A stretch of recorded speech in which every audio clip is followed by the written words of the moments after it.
പൂരത്തിലെ ആരാധനാമുറി തുറക്കും ഞാൻ. ആരും കാണാത്തൊരന്തപുരത്തിലെ ആരാധനാമുറി തുറക്കും ഞാൻ. ഈരനുടുത്തു നീ പൂജയ്ക്കൊരുങ്ങുമ്പോൾ നീലക്കാർവർണ്ണനായി നിൽക്കും ഞാൻ.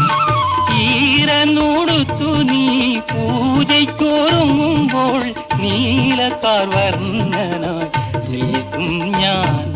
താഴം പൂമണമുള്ള തണുപ്പുള്ള രാത്രിയിൽ തനിച്ചിരുന്നുറങ്ങുന്ന ചെറുപ്പക്കാരി